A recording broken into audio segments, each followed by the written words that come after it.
Bonjour à tous. Donc, ce matin, on a un invité spécial pour la prédication. Donc, comme vous savez, notre pasteur Patrick Fontaine est en sabbatique, puis maintenant vraiment en vacances. Puis, il va revenir bientôt, mais on a de l'aide qui vient de l'extérieur pour la relève un petit peu pour la prédication. Puis, ce matin, on a un invité, Nicolas Cotenoir de l'Église baptiste évangélique Emmanuel à Pierrefonds, dans l'ouest de l'île de Montréal. Donc, c'est un plaisir pour moi de l'inviter puis de l'introduire. C'est un ami de Patrick, c'est un ami de longue date aussi de moi-même.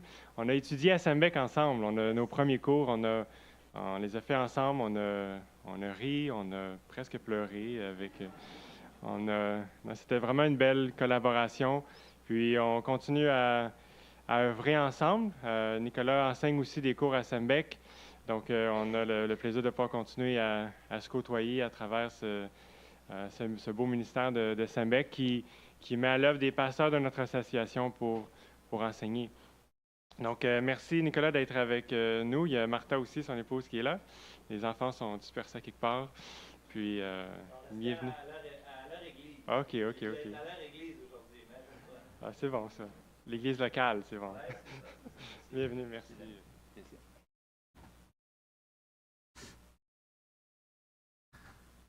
Oui, c'est ça. Les enfants, ils ont choisi d'être à leur église. Ça faisait plusieurs semaines qu'on était en vacances, puis ils s'ennuyaient des frères et des sœurs de l'église. Donc, ils ont décidé de rester à la maison et aller avec grand-maman et grand-papa. C'est bien correct et ça donne un petit peu de temps ensemble aujourd'hui. Juste vous dire que c'est pas la première fois. Hein? L'année passée, j'ai eu la joie d'amener la parole justement pour la retraite d'église au Camp des Bouleaux. Donc, c'est pas une première, c'est un retour. C'est bon de vous revoir, de vous entendre et de chanter et de louer l'Éternel avec vous aujourd'hui. Juste vous dire que il y a eu depuis l'année dernière un exaucement partiel de la part du Seigneur. J'avais demandé que Patrick Fontaine vienne prêcher à notre Église. Ce n'est pas encore fait. Il est venu pour un déjeuner des hommes. C'est pour ça que je dis que c'est partiel, c'est-à-dire qu'il n'a pas eu l'occasion de parler à toute l'Église. Fait que notre frère Patrick, juste vous dire, vous pourrez lui mentionner quand il va revenir que j'attends toujours qu'il accepte cette invitation-là. On comprend qu'il y a eu un congé sabbatique puis qu'il s'est reposé. Donc, peut-être en 2025, mais je vais lui tenir à cela. Lui aussi, c'est un de mes bons amis depuis longtemps. Patrick, son église d'enfance, c'est l'Église Emmanuel, notre église. Donc, on le connaît bien, on l'aime beaucoup. C'est un ami à moi. Et Joanne, c'est une amie précieuse aussi pour mon épouse. J'aimerais vous inviter de tourner dans vos Bibles, s'il vous plaît, dans la lettre de Jacques.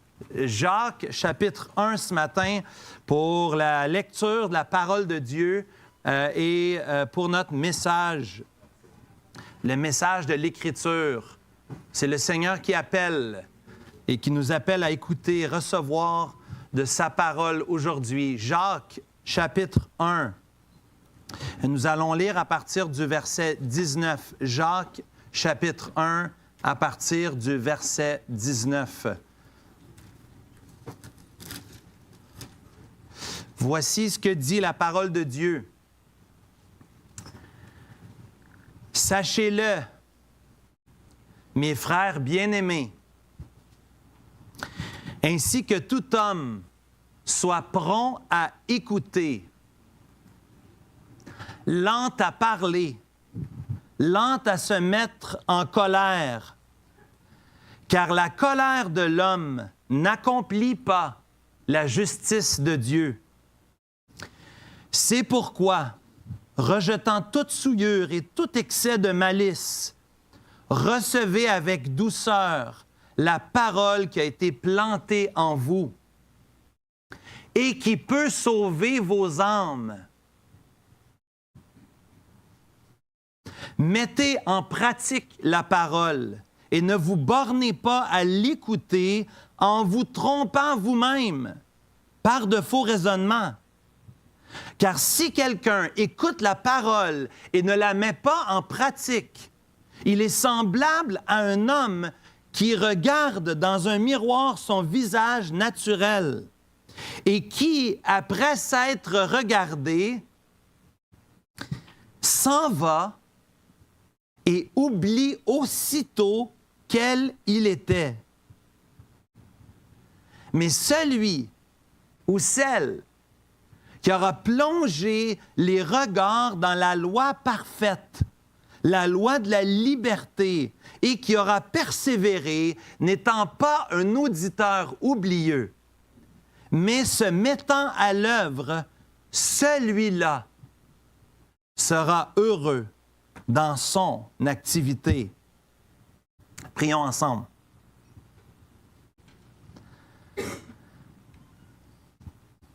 Merci pour ta parole, Seigneur. Merci, Dieu éternel, le Dieu de l'univers, de t'être révélé à nous.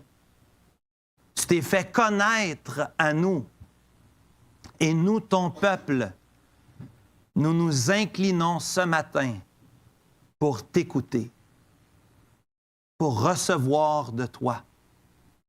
Nous avons besoin de toi, Seigneur. Assiste-nous par ton esprit. Œuvre en nous, Seigneur. Parle à nos cœurs afin que nous puissions entendre ta parole et aussi la mettre en pratique. Nous avons besoin de toi, Seigneur. Garde-nous, nos cœurs, nos pensées aujourd'hui. Nous t'en prions en Jésus-Christ. Amen.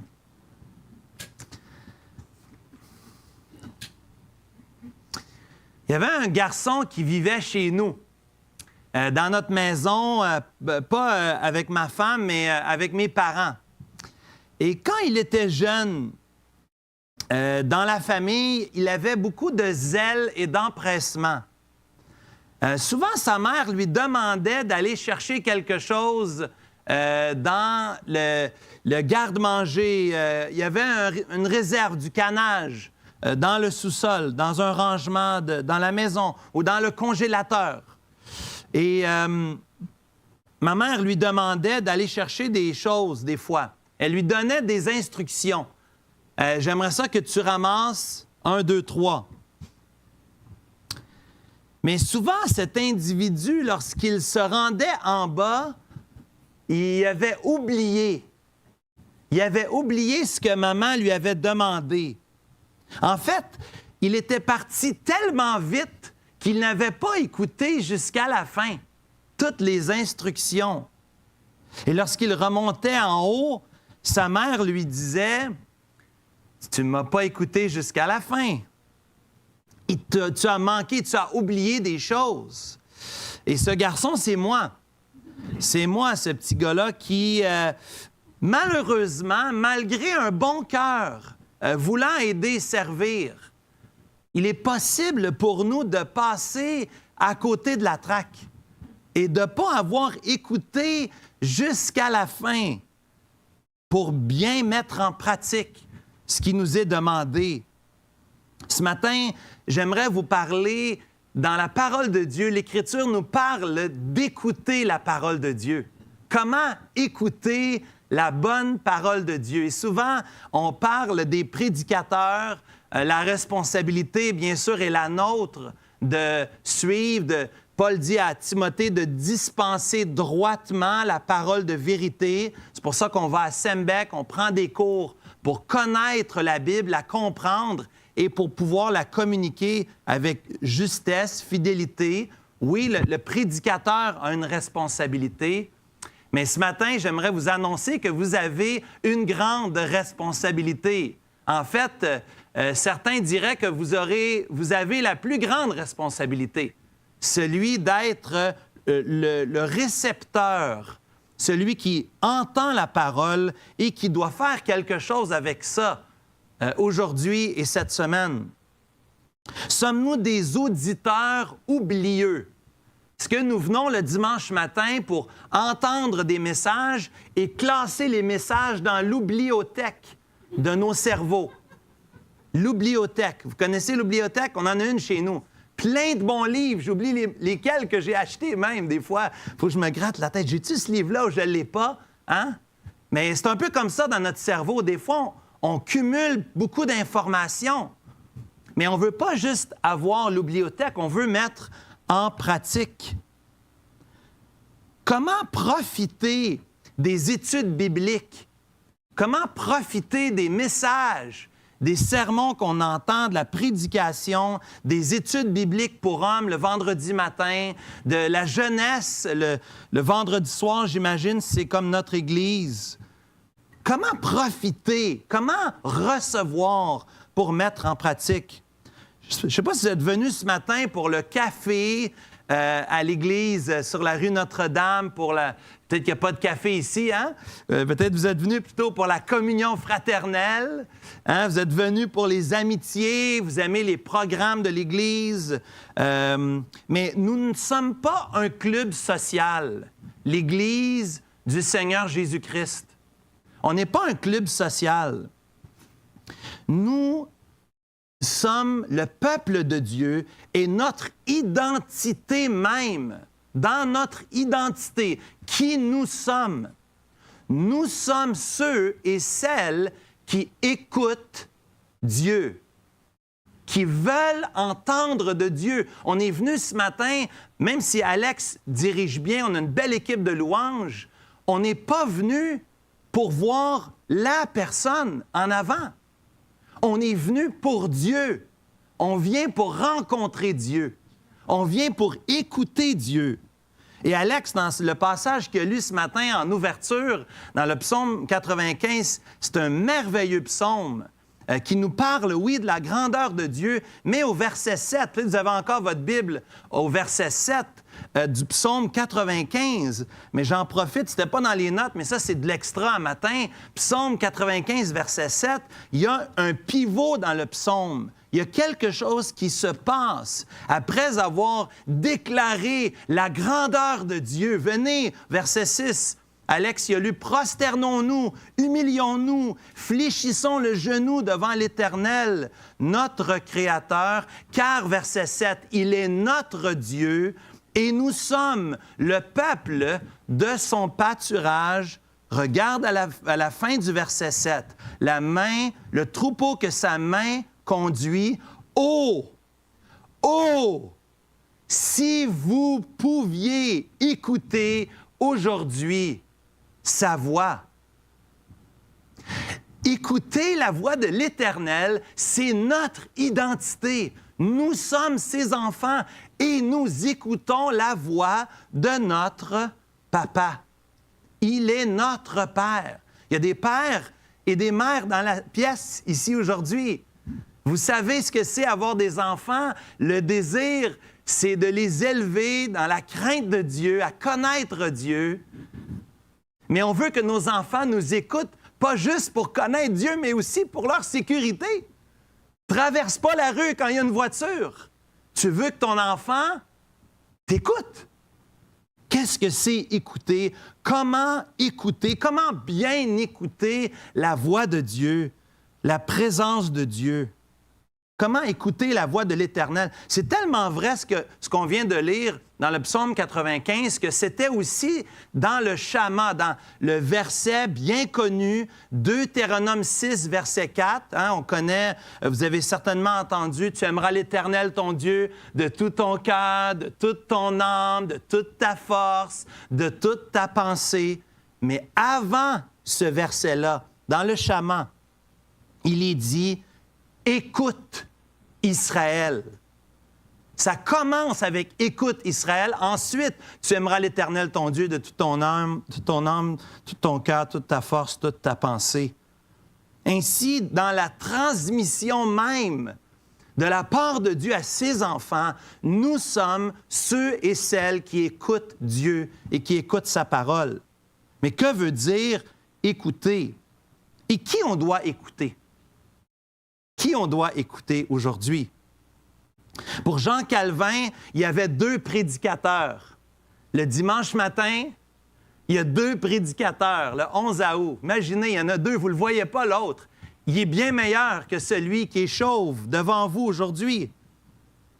Il y avait un deuxième prédicateur. Calvin croyait que le Saint-Esprit était derrière le prédicateur et que le rôle du Saint-Esprit, c'est de prendre la parole de Dieu et l'appliquer au cœur des frères et des sœurs qui entendaient la parole de Dieu. Il y a un deuxième prédicateur aujourd'hui, c'est l'Esprit de Dieu. L'Esprit de Dieu qui veut parler à ton cœur, même si le prédicateur, il n'est pas très bon. Ah ouais, mais tu sais, ses illustrations sont plates. Il parle toujours de hockey, lui. Hein, il aime le hockey, il parle toujours de ça. Il fait toujours les... On le connaît, tu sais, surtout quand c'est nos anciens, nos pasteurs. Oh boy, lui, on le connaît. On a des styles qu'on aime plus que d'autres. Ça fait partie de la vie. Mais on a une responsabilité ce matin, au-delà de la personne qui est devant nous, d'écouter Dieu qui veut te parler, Dieu le Saint-Esprit. Pour Jean Calvin, il insistait même qu'écouter un sermon devait se faire, écoutez, avec la volonté d'obéir à Dieu complètement et sans réserve. Je répète la phrase de Calvin.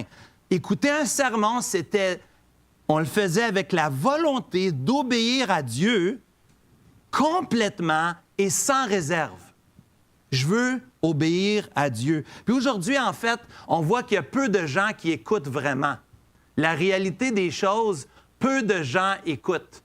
Aujourd'hui, on a une distraction constante dans nos poches, entre nos mains, n'est-ce pas? Très facile.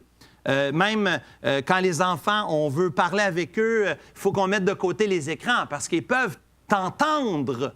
Mais écouter, c'est une autre chose. C'est une autre chose. Si tu es distrait, c'est difficile d'écouter. Fait que les distractions sont là, bien sûr. Un des pasteurs chez nous, Dan Thornton, il recommande aux frères et aux sœurs d'apporter leur Bible. Bon de voir que vous avez votre Bible ce matin, plusieurs d'entre vous. Ce n'est pas un péché d'utiliser sa Bible dans son téléphone.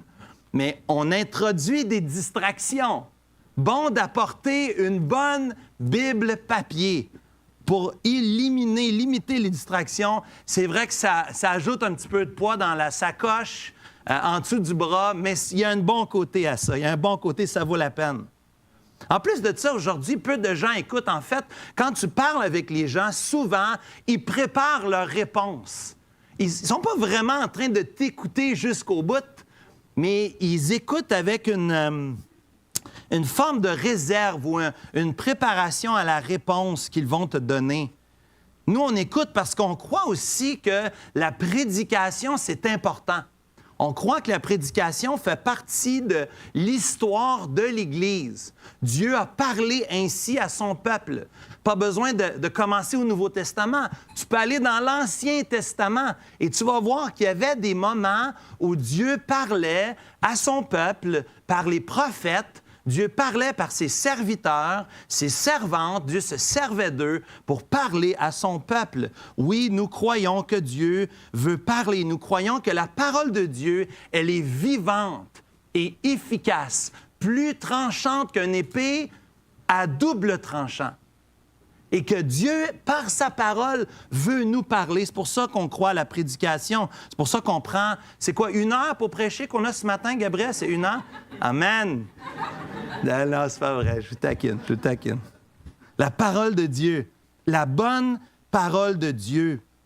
Jésus lui-même, après la parabole du semeur, hein, cette parabole bien connue, la parabole des 4 terres, hein, les 4 terres qui reçoivent la parole. Au verset 18, dans Luc chapitre 8, c'est Jésus qui dit « Prenez donc garde à la manière dont vous écoutez. » Prends garde à la manière que tu écoutes. C'est Jésus qui parle. Le Seigneur et Sauveur, le Créateur de l'univers, dit à ceux qui veulent bien l'entendre, prends garde à la manière dont tu vas écouter. Et je crois ici que l'argument dans Jacques, on revient au texte, l'introduction, revenons au texte ce matin. Je crois que l'argument dans Jacques ici, si on prend l'idée principale, si tu prends des notes ce matin, je pense que l'idée principale, c'est que bien écouter la parole de Dieu c'est pas simplement entendre la parole de Dieu, mais se préparer d'abord et la mettre en pratique par la suite. Je répète la phrase. Bien écouter la parole de Dieu, ce n'est pas simplement d'entendre la parole de Dieu, mais se préparer d'abord et la mettre en pratique par la suite. On va voir dans le texte, dans Jacques, on est toujours dans Jacques chapitre 1, longue introduction, mais Jacques 1, versets 19 à 25. On va voir d'abord la préparation au verset 21, parce que oui, nous avons une responsabilité de nous préparer pour venir le dimanche matin. Ma mère disait, le dimanche matin commence le samedi soir. Hey, ma mère n'est pas la seule. D'autres disaient ça. Le dimanche matin se prépare le samedi soir.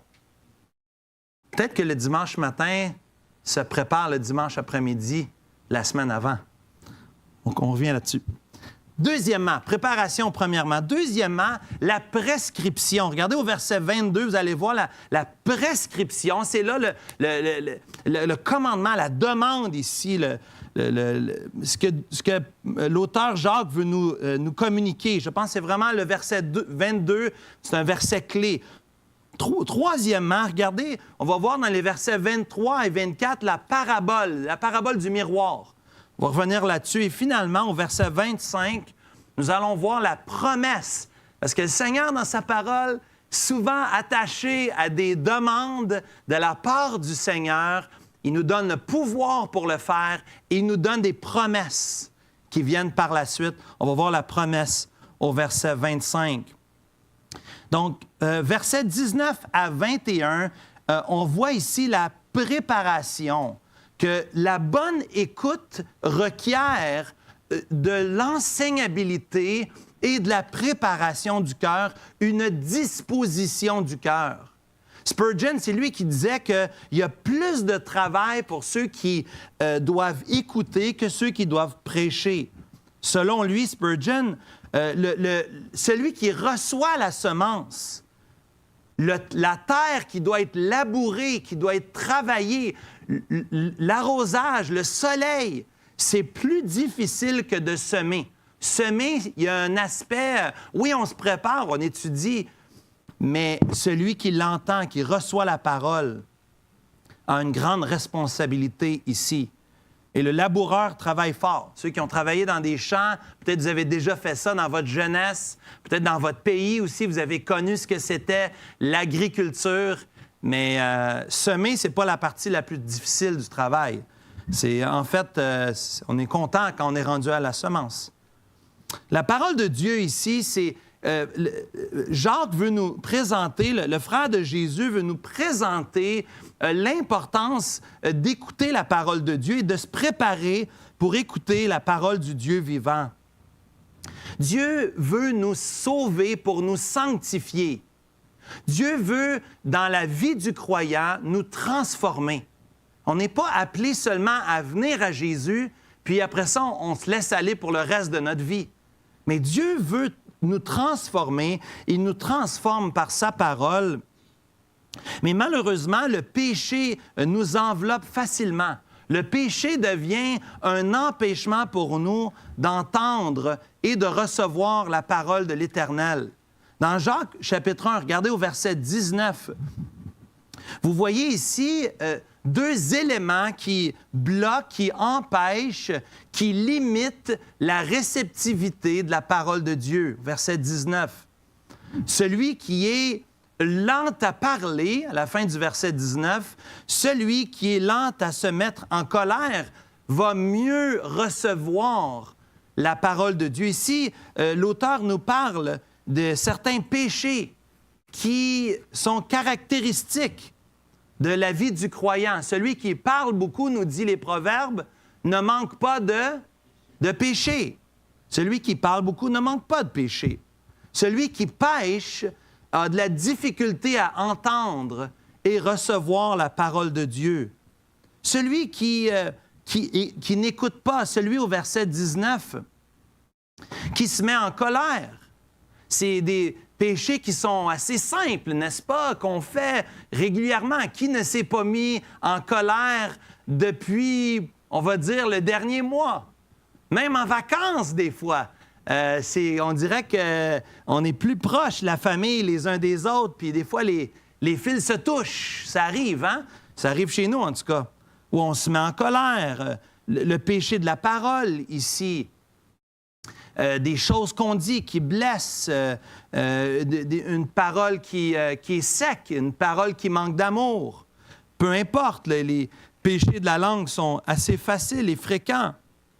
Écouter la parole de Dieu implique une confession de péché pour bien entendre et recevoir la parole de Dieu.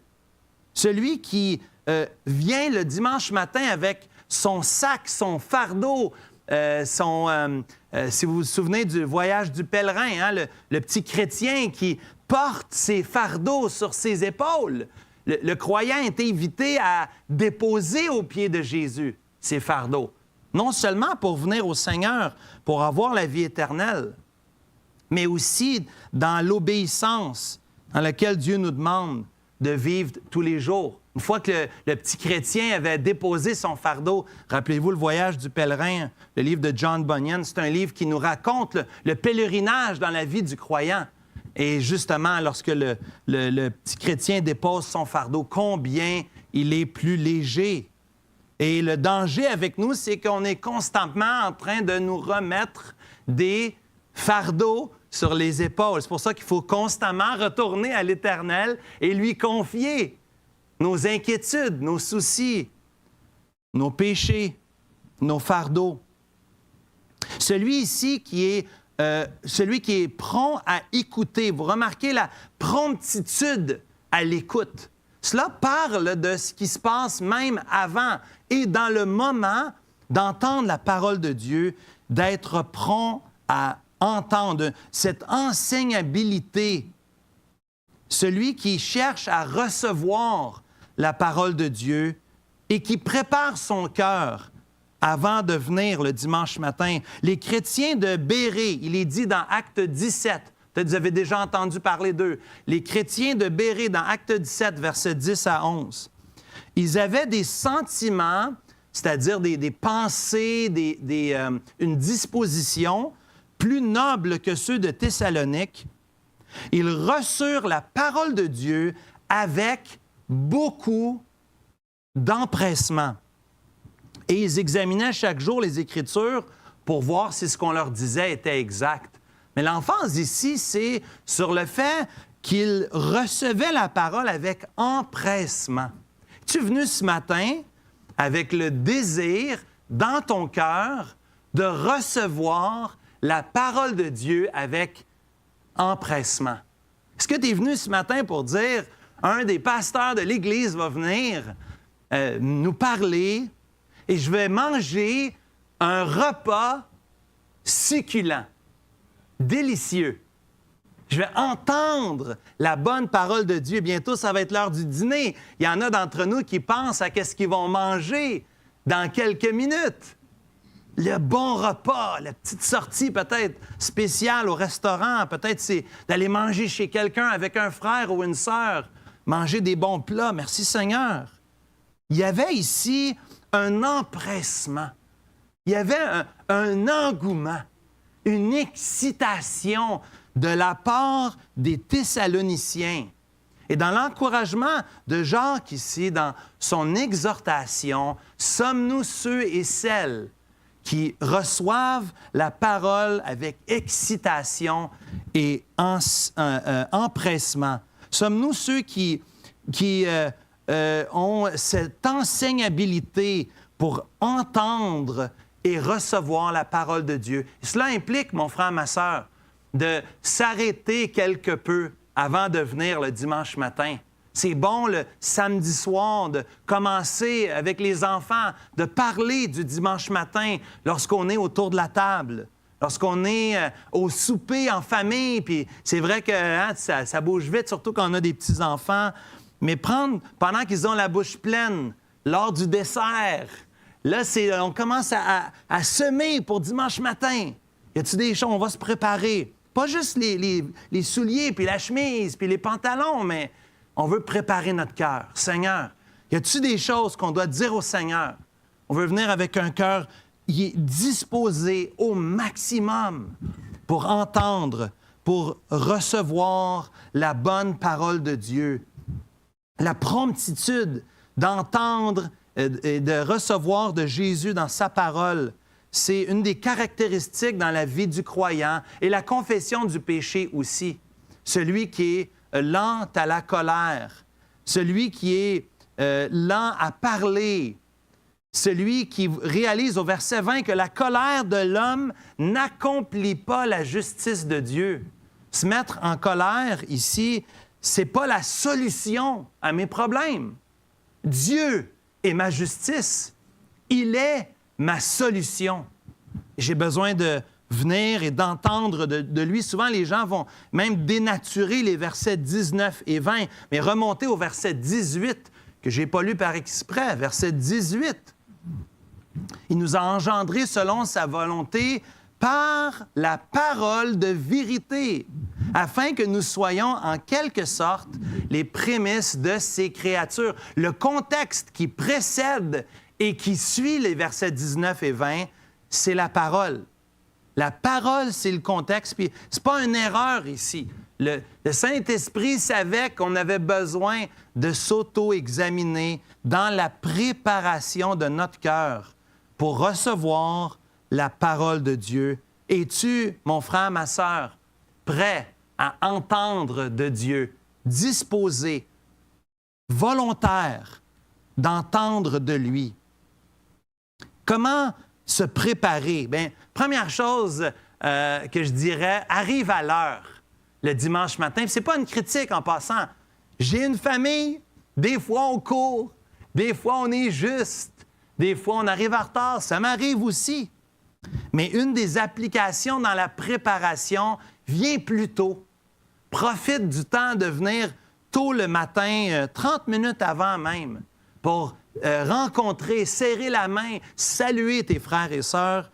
Ça va être une des façons d'aider à ta réceptivité. Si on arrive à la course, des fois, c'est difficile d'être bien disposé pour entendre la parole de Dieu. On pense juste aux 2 stops qu'on a brûlés, le feu rouge qu'on a passé vite dessus. Vous comprenez, on est encore dans l'activation. Ici, ce n'est pas pour culpabiliser personne. Ce n'est pas dans ce but-là. Le but, c'est si on vise recevoir la parole de Dieu, arrivons à l'heure, premièrement. Deuxièmement, dans la prière, j'ai parlé du souper, mais le soir avant, les jours avant, même le dimanche après l'Église, comment préparer la famille à entendre et recevoir la parole de Dieu? Bien sûr, si la seule fois qu'ils ouvrent leur Bible, c'est le dimanche matin, pensez-vous qu'ils vont être prêts et réceptifs à l'entendre? C'est comme n'importe quoi. Ouvrir la parole de Dieu dans la Bible, dans la semaine, ouvrir sa Bible, la fréquence d'ouvrir la parole de Dieu, ça aide à avoir un terreau fertile, dans une terre qui est réceptive à recevoir le péché. Et dans la prière, lorsqu'on prie avec la famille, on lit la Bible ensemble, on confesse nos péchés au fur et à mesure. On n'attend pas au samedi soir, mais on commence dès le début de la semaine, dans notre routine.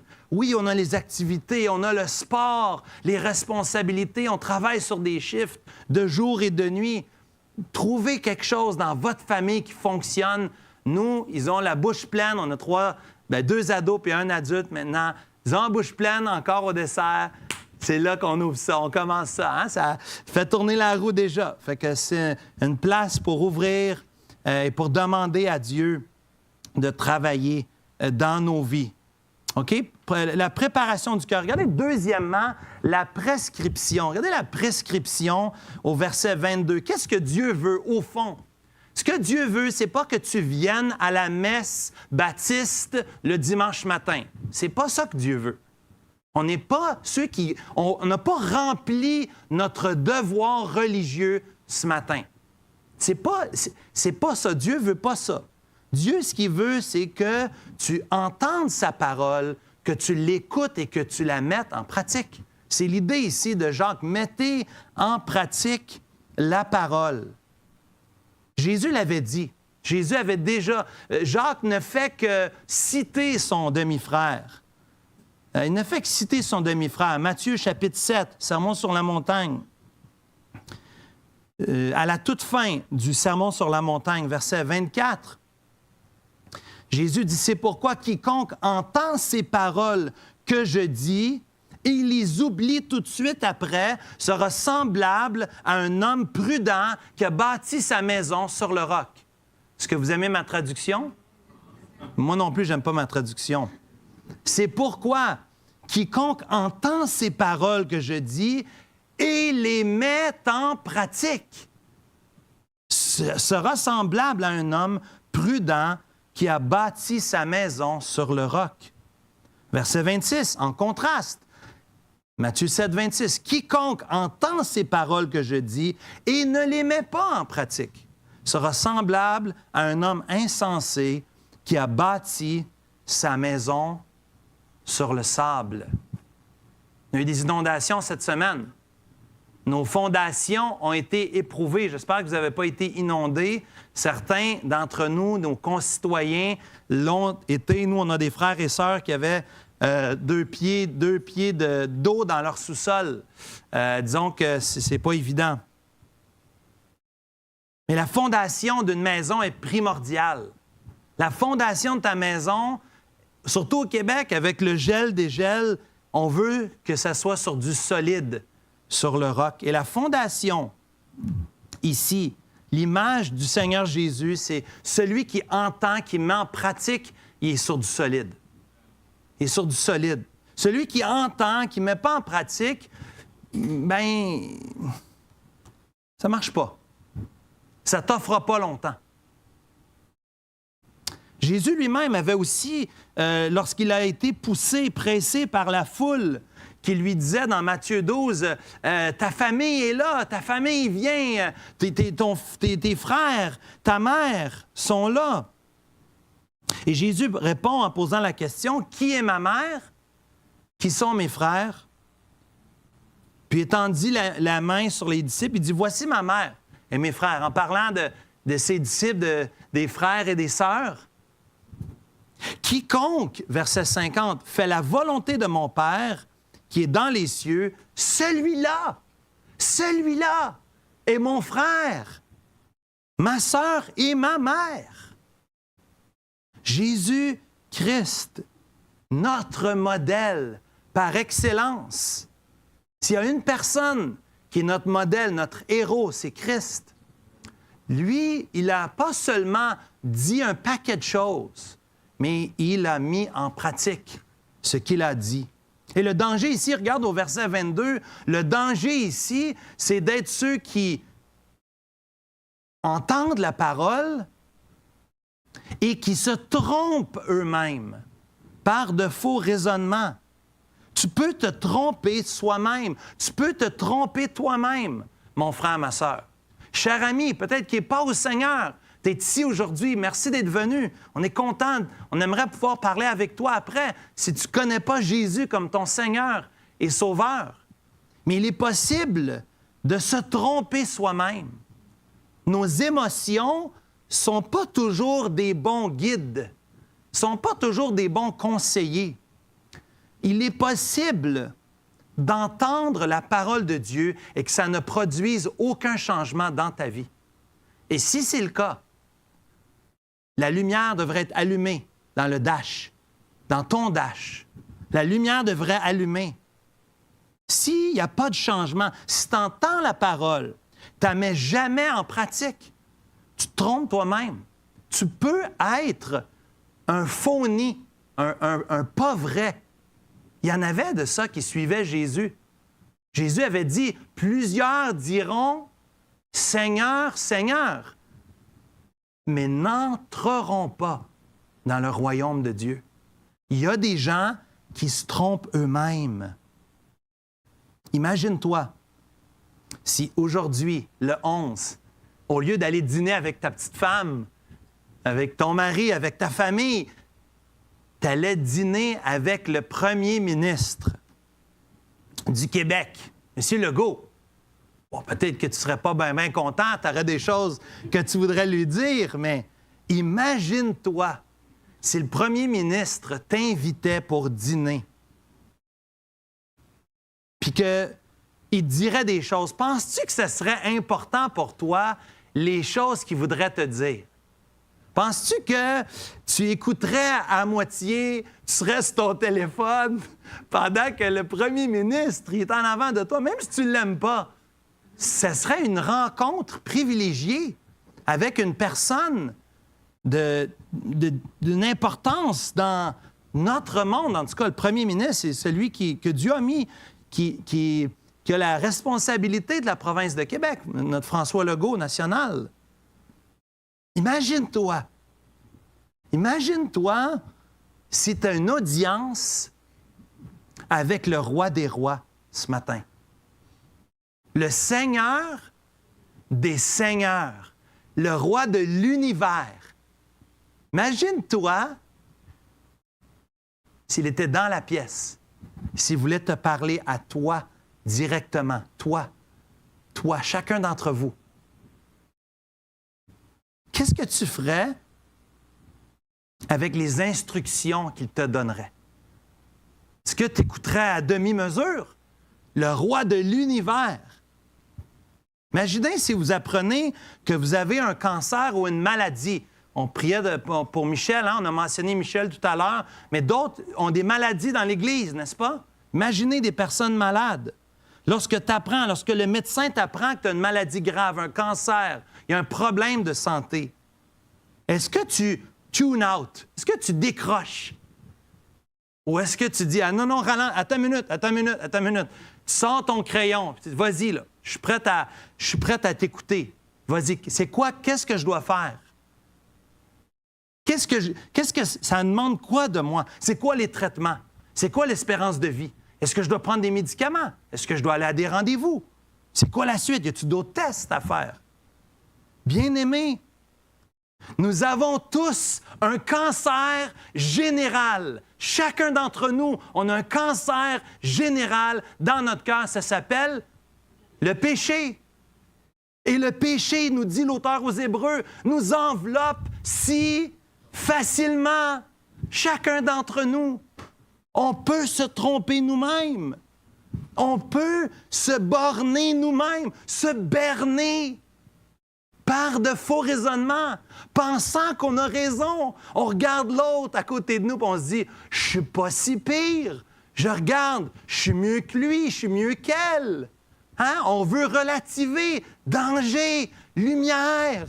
Quand tu justifies ton péché, danger. Dieu veut te parler. Dieu ne veut pas que tu te bornes par de faux raisonnements. Arrête de te comparer. Comparer à qui? La Bible nous compare à Jésus-Christ. Soyez donc parfaits comme votre Père céleste. Boy, le standard, moi, je suis faite. Ça fait longtemps que c'est fini. Je suis loin d'être parfait. Si on veut se comparer, c'est à Christ qu'on doit se comparer. Non, comparons-nous pas les uns les autres. On a tous le péché. Et Dieu nous donne le remède, la solution, l'Évangile de Jésus-Christ. Christ est mort pour nos péchés. Il est ressuscité le troisième jour, ce qui garantit ta résurrection, ma résurrection. Un jour, bien-aimé, on va être, Romains 7, il n'y en aura plus de péché. On va être libéré de ce corps misérable que je suis. Qui me délivrera de ce corps de mort? Mais en attendant, mettez en pratique la parole. Ne vous bornez pas à l'écouter en vous trompant vous-même par de faux raisonnements. J'ai besoin de mes frères. J'ai besoin de mes sœurs qui m'encouragent, qui m'exhortent, qui me disent « Nick, tu dis des choses, mais tu ne les fais pas. » J'ai besoin de ça. Ce n'est pas un jugement. C'est quelqu'un qui veut m'aider, qui m'encourage, qui m'exhorte, qui sait que lui-même a la même nature. Apporte ta Bible, bien sûr. Apporte ta Bible. Prends des notes ce matin dans ton téléphone ou dans ton calepin. Prends des notes. Savez-vous que ceux qui prennent des notes, savez-vous qu'est-ce que ça fait?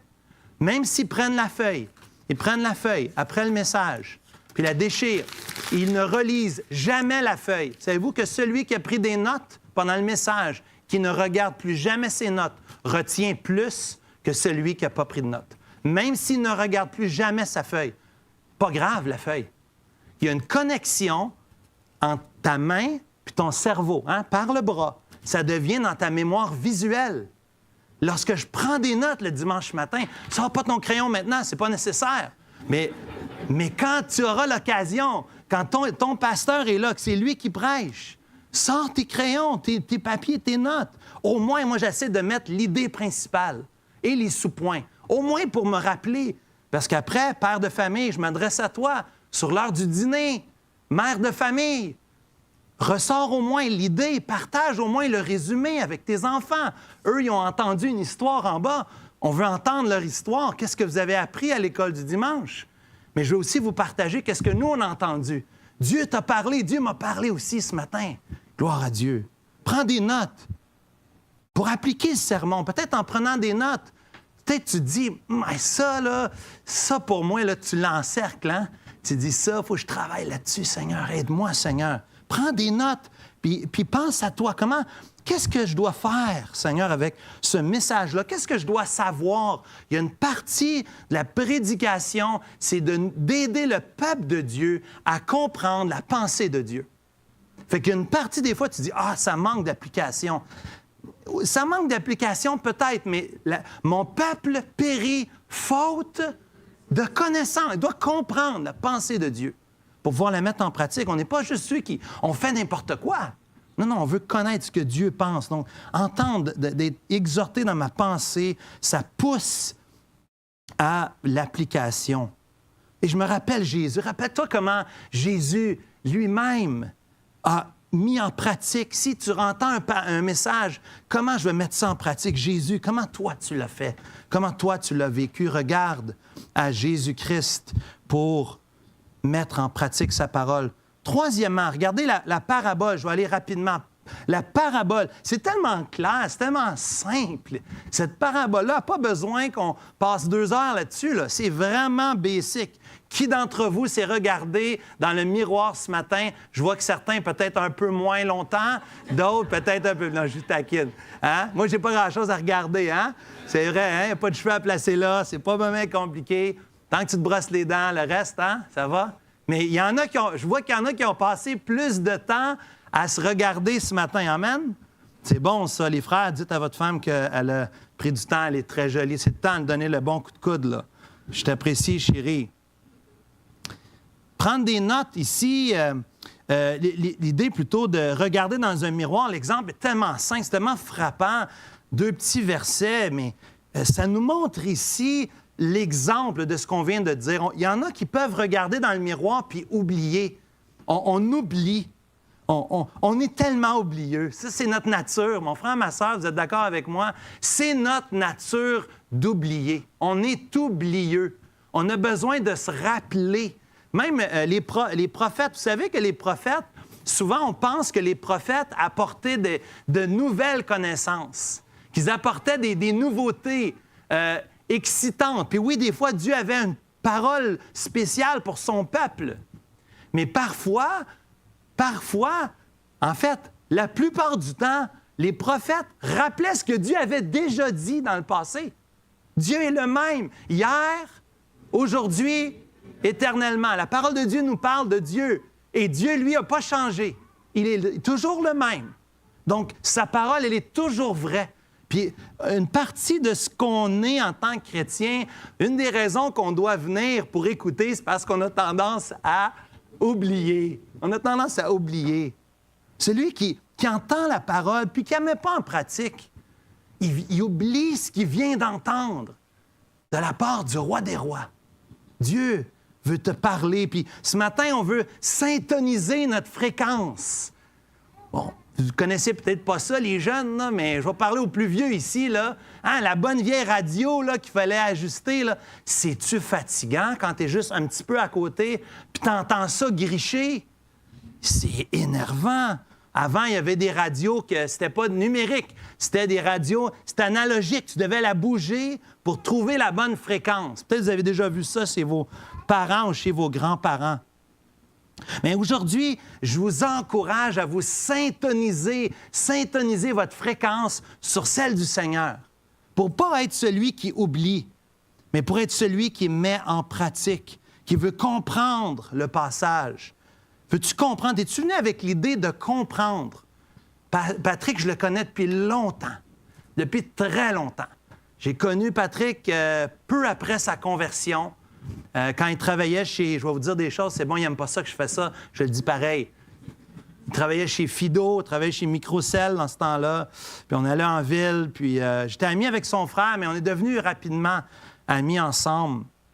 Puis ce que j'admire de ce gars-là, une des choses que j'admire de lui, c'est sa tête, puis c'est comment il veut comprendre. Puis quand il ne comprend pas, là, en tout cas, si tu n'as pas eu l'occasion, là, il va te dire qu'il ne comprend pas. Puis t'es mieux de... Hein, il veut comprendre. Il veut comprendre. Il veut que ça fasse du sens. Puis j'aime ça chez lui. Puis il me challenge d'une bonne façon. C'est un bon ami. Qu'est-ce que le passage dit? Quel est le sens? Quel est le lien entre ce que le pasteur dit et le passage? Des fois, tu dis, ouais, mais il ne suit pas exactement le texte, mais peut-être que Dieu, le Saint-Esprit, il y a une parole pour notre Église particulière. Il prend la parole puis il va l'appliquer à une réalité que nous, on vit ici à Repentigny. Merci Seigneur pour sa parole. Écoute ce que le Saint-Esprit va placer sur le cœur du prédicateur, mais aussi sur ton cœur.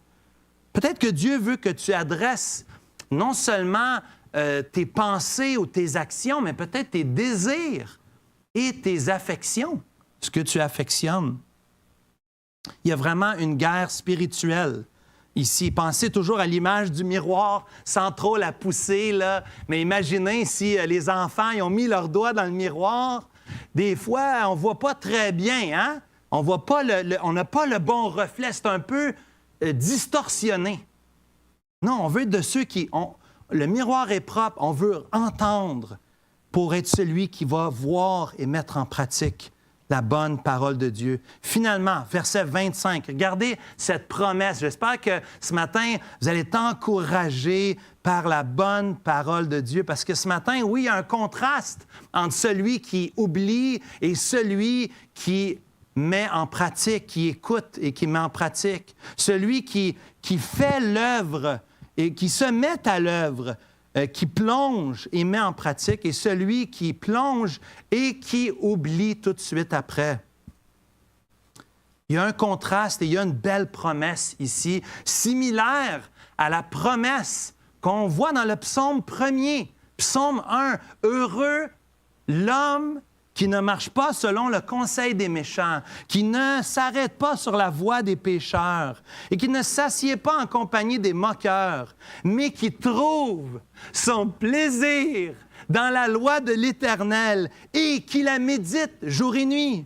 Il est comme un arbre planté près d'un courant d'eau qui donne son fruit en sa saison et dont le feuillage ne se flétrit point.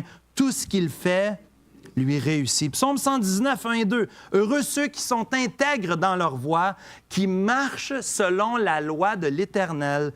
Heureux ceux qui gardent ses préceptes, qui le cherchent de tout leur cœur. » L'obéissance ce matin ne garantit pas que tout va bien aller dans ta vie. Ça, c'est un mensonge. Le diable essaie de nous décourager des fois parce qu'on pense, avec erreur, que si on suit Dieu, qu'on fait ce que Dieu dit, que tout va bien aller. It's not that simple. Non. Si tu veux un évangile de prospérité, il y en a plusieurs sur Internet. Il n'y en aura pas un ici, à l'Église de Repentigny. Les pasteurs ici aiment la parole de Dieu, puis l'enseignent, pas seulement dans ce qu'ils disent, mais dans leur vie. Regardez leur vie. À vos anciens, à vos pasteurs, à vos leaders, à vos serviteurs. La vie n'est pas facile. Les maladies sont là. Les épreuves, les difficultés, quitter son pays, venir ici dans un nouveau pays, tout n'est pas simple ici. Mais il y a une promesse. Regardez la promesse de la part de Jacques, animé par l'Esprit Saint. Celui-là, à la fin, souligne ça, c'est bon. Verset 25, celui-là, celui qui a mis en pratique, qui s'est mis à l'œuvre, qui n'a pas été un auditeur oublieux, celui-là, verset 25, sera heureux dans son activité. Tu peux être heureux. Tu peux être heureux d'avoir fait la bonne chose. Mon père disait « Do the right thing ». Mon fils, as-tu fait le bien? Peu importe ce qui t'arrive, on ne contrôle pas les résultats. As-tu fait le bien, mon fils? Wow!